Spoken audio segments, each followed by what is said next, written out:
August 23 ശനിയാഴ്ച.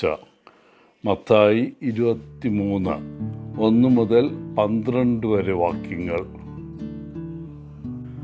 നിങ്ങൾ പ്രസംഗിക്കുന്നത് പ്രാവർത്തികമാക്കുക എന്നത് ഇന്ന് നമ്മൾ പലപ്പോഴും കേൾക്കുന്ന ഒരു വാചകമാണ്.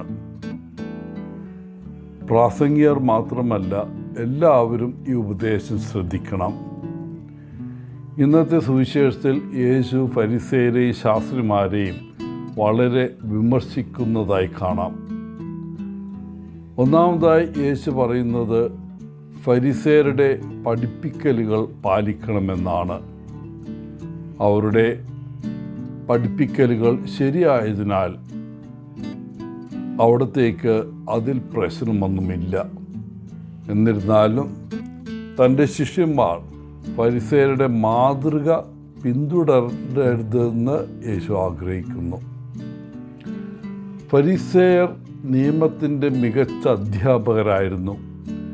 എന്നിരുന്നാലും ഒരു പ്രശ്നം, അവർ പലരും പ്രസംഗിച്ചതനുസരിച്ചല്ല ജീവിച്ചത്.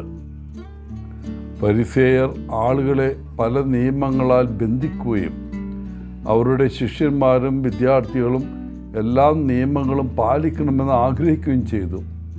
പക്ഷേ അവർ തന്നെ ആ നിയമങ്ങൾ പാലിച്ചില്ല. പല ഫരിസേയരും ബഹുമാന സ്ഥലങ്ങളിൽ ഇരിക്കാനും റബ്ബി എന്ന് വിളിക്കപ്പെടാനും ഇഷ്ടപ്പെട്ടു. അങ്ങനെ അവർ സിനഗോഗിലോ വിരുന്നുശാലകളിലോ പോകുമ്പോൾ ഏറ്റവും മികച്ച ഇരിപ്പിടങ്ങളിൽ സ്വയമേവ അവരോധിതരാകുന്നു. അവരുടെ മതപരമായ സ്ഥാനം കാരണം അവർക്ക് ലഭിച്ച ആദരവ് അവർ ശരിക്കും ആസ്വദിച്ചു. യേശു തൻ്റെ ശിഷ്യന്മാരോട് നിർദ്ദേശിക്കുന്നത് അവരുടെ ധർമ്മം ജനങ്ങളെ സേവിക്കുക എന്നതാണ്, അല്ലാതെ സേവിക്കപ്പെടാനല്ല. ഫരിസേയർ പഠിപ്പിച്ചതുപോലെ അവർ യഹൂദ നിയമങ്ങളും ആചാരങ്ങളും പാലിക്കണം. പക്ഷെ അവരുടെ മാതൃക പിന്തുടരരുത്.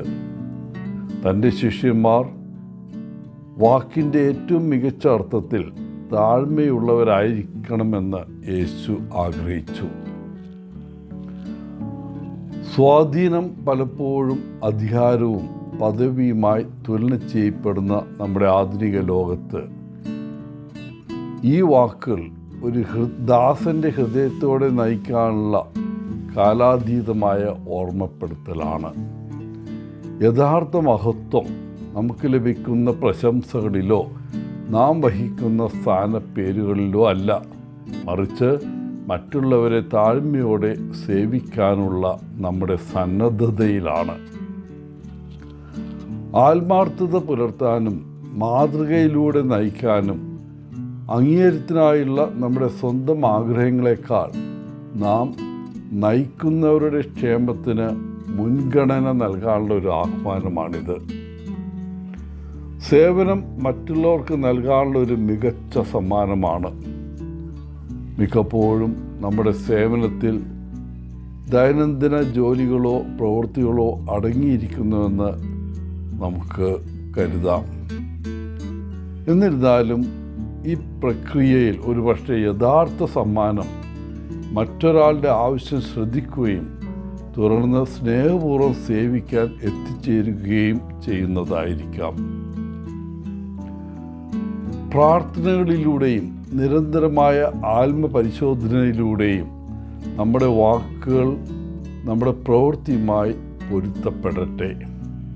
ഏറ്റവും പ്രധാനമായി നമ്മുടെ സ്നേഹത്തിൻ്റെയും ദയയുടെയും വാക്കുകളേക്കാൾ ഉച്ചത്തിൽ സംസാരിക്കുന്നത് നമ്മുടെ സ്നേഹവും ദയയുമുള്ള പ്രവൃത്തികളായിരിക്കട്ടെ. പ്രിയപ്പെട്ടവരെ, ഇന്ന് നമുക്ക് തുറന്ന കണ്ണുകളും തുറന്ന ഹൃദയങ്ങളും ഉണ്ടാകട്ടെ. നമ്മുടെ ചുറ്റുമുള്ള ആളുകളിലേക്ക് നമുക്ക് എത്തിച്ചേരാനും അവരെ പരിപാലിക്കാനും സാധിക്കട്ടെ. ഒരുപക്ഷെ ഇന്ന് ആരെങ്കിലും നമ്മെ സഹായിക്കുവാനും മുന്നോട്ട് വന്നേക്കാം. എല്ലാവർക്കും നല്ലൊരു ദിനം ആശംസിച്ചുകൊണ്ട് ഒത്തിരി സ്നേഹത്തോടെ പോളച്ചൻ CSSR from Kerala.